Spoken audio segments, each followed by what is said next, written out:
सो हाय दोस्तों, welcome back. दोस्तों यहाँ पर कई इन्वेस्टर्स हैं जिन्होंने आईपीओ में अप्लाई किया है, उनका अभी तक रिफ़ंड नहीं आया है। जिससे कि यहाँ पे मेरे पास बहुत सारे मैसेज आए हुए हैं, टाटा टेक्नोलॉजी आईपीओ का रिफ़ंड नहीं आया या इरेडा का रिफ़ंड नहीं आया है। तो रिफ़ंड नहीं आया, अब आप क्या कर सकते हैं इस केस में, पूरी इन्फॉर्मेशन आपके साथ में इस वीडियो में शेयर करने वाला हूँ। दोस्तों अगर आप चैनल पर नए आए तो आपसे रिक्वेस्ट है कि प्लीज़ चैनल को सब्सक्राइब जरूर कर दीजिए। तो देखिए, मैं कुछ स्टेप आपको बताने वाला हूँ, आप उन स्टेप को फॉलो कर सकते हैं, ट्राई कर सकते हैं, मे बी आपकी प्रॉब्लम सोल्व हो जाए। क्योंकि मेरा अभी तक मैंने बहुत सारे आईपीओ में पैसा लगाया, कभी इस तरह का नहीं हुआ कि किसी आईपीओ में पैसा अटक गया हो या रिफंड नहीं आया हो। मे भी आपके साथ हो गया, तो आप इन स्टेप्स को फॉलो कर सकते हैं। तो देखिए, सबसे पहले आपको क्या करना है, पैसे जो आपका रिफंड नहीं आया है यानी ब्लॉक हुआ है, वो दो तरह से हो सकता है। या तो एक रजिस्ट्रार की तरफ से आपका पैसा नहीं आया है, या दूसरा आपका बैंक की तरफ से पैसा रिलीज नहीं हुआ है। तो दोनों के केस में हमें क्या करना चाहिए कि पहले ये चेक करना है कि पैसा बैंक की तरफ से अटका हुआ है या रजिस्ट्रार की तरफ से अटका हुआ है। जहाँ से अटका हुआ है वहाँ पे हम एक्शन लेंगे कि भाई हमें क्या करना है। ठीक है, तो सबसे पहले आपको अपना बैंक का स्टेटमेंट चेक करना है। अगर आपके बैंक स्टेटमेंट में आपको आपका जो भी बैंक स्टेटमेंट है, आपका जो भी बैंक अकाउंट नंबर है, उस पर आप क्लिक करोगे, जिस भी आपकी नेट बैंकिंग है, जिस भी बैंक में, तो वहाँ पे आपको इस तरह से स्टेटमेंट दिखेगा।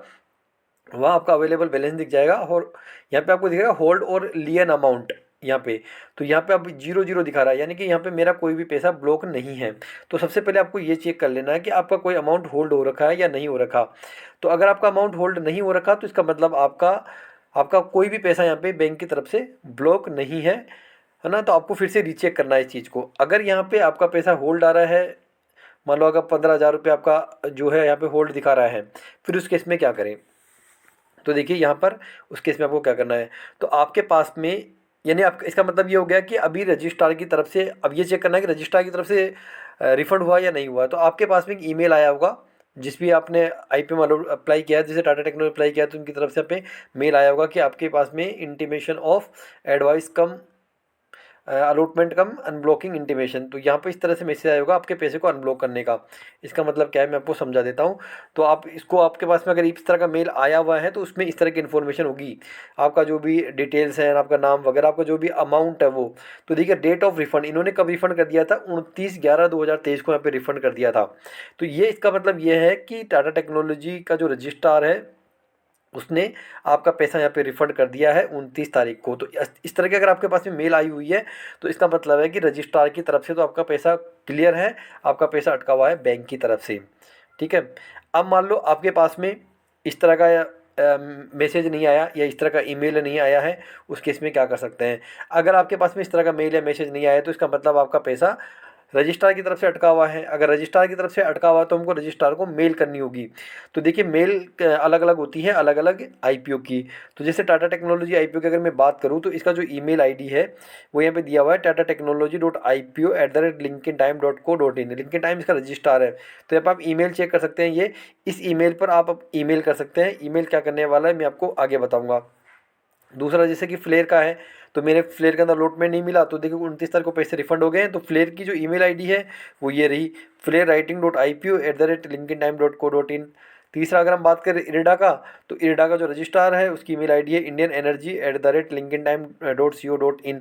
तो यहाँ पे 28 तारीख को पैसा रिफंड कर दिया गया है। तो अगर आपके पास में इस तरह से ईमेल आ गई है, तो इसका मतलब रजिस्ट्रार की तरफ से तो आपका पैसा रिलीज कर दिया गया है। लेकिन अब अगर आपके पास ईमेल भी नहीं आई है, तो मैंने आपको ईमेल आईडी यहाँ पे शेयर कर दी है तीनों की।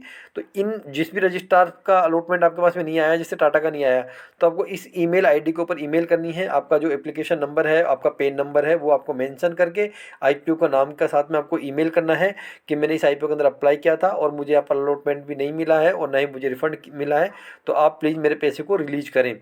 ये आपको ईमेल करनी है रजिस्ट्रार के ऊपर। जिस भी आईपीओ का रजिस्ट्रार है, उसको उसके कॉरेस्पोंडेंट आपको ईमेल करनी है।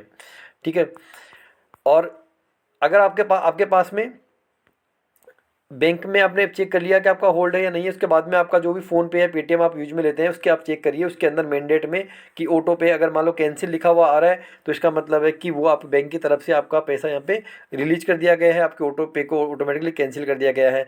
अगर आपका ऑटो पे यहाँ पे एक्टिव आ रहा है, तो इसका मतलब है कि अभी बैंक की तरफ से पैसा यहाँ पे रिलीज नहीं हुआ है, बैंक की तरफ से पैसा होल्ड है। तो अगर हम रजिस्ट्रार की तरफ से पैसा रिलीज नहीं हुआ, तो हमने क्या किया, रजिस्ट्रार को मेल कर दिया। अगर बैंक की तरफ से यहाँ पे रिलीज नहीं होता, उस केस में क्या करें। मान लो कि रजिस्ट्रार ने तो रिलीज कर दिया, बैंक में अटका हुआ है, तो इस केस में आप ये कर सकते हैं कि एक बार आप ब्रांच जा सकते हैं, ब्रांच में जाके आप बता सकते हैं कि मुझे ये आईपीओ अलॉट हुआ था, आईपीओ में अप्लाई किया था, मुझे आईपीओ नहीं मिला, तो मेरा पैसा यहाँ पे अटका हुआ है। तो आपका जो भी यूपीआई आईडी है, आपका जो भी यूपीआई नंबर है, यूपीआई आईडी है, वो आपको वहाँ पे बता देनी है। तो आप मे भी पॉसिबल है कि वो आपकी हेल्प कर दे आपके पैसे को रिलीज करने में, है ना। वैसे क्या होता है जनरली दोस्तों, जब हम आईपीओ में अप्लाई करते हैं, जैसे मानो कि हमने आईपीओ में अप्लाई किया 23 तारीख को अप्लाई किया, तो जब हम अप्लाई करते हैं तो ऑटो डेबिट हम सेलेक्ट करते हैं कि भाई हमारा पैसा ब्लॉक हो जाए। तो जो ब्लॉक होता है वो कम से कम 15 दिन के लिए, 20 दिन के लिए तक के लिए होता है। तो जैसे कि हमने 23 को अप्लाई किया, मान लो कि 10 दिसंबर की डेट है, 10 दिसंबर तक आपका पैसा आपको रिफंड मिल जाएगा। तो बैंक के पास में परमिशन होता है कि आपको 10 तारीख तक आपके पैसे को होल्ड रख सकता है। लेकिन अगर वो डेट भी निकल गई है, उस केस में आप बैंक से ब्रांच में जाके कांटेक्ट कर सकते हैं कि मैंने आईपीओ के अंदर अप्लाई किया था, मेरा पैसा यहाँ पे अटका हुआ है, आप उसको प्लीज़ रिलीज करें। तो अगर रजिस्ट्रार की तरफ से अटका हुआ है तो आप रजिस्ट्रार को ईमेल करनी है, रजिस्ट्रार की तरफ से रिलीज हो गया है, ईमेल आ गया है, तो आपको बैंक से कांटेक्ट करना है, जिस तरह से मैंने आपको बताया है। तो यही तरीके हो सकते हैं, बाकी और कोई तरीका नहीं लगता मुझे कि जो आपकी हेल्प कर सके आपका पैसा रिफंड करवाने में।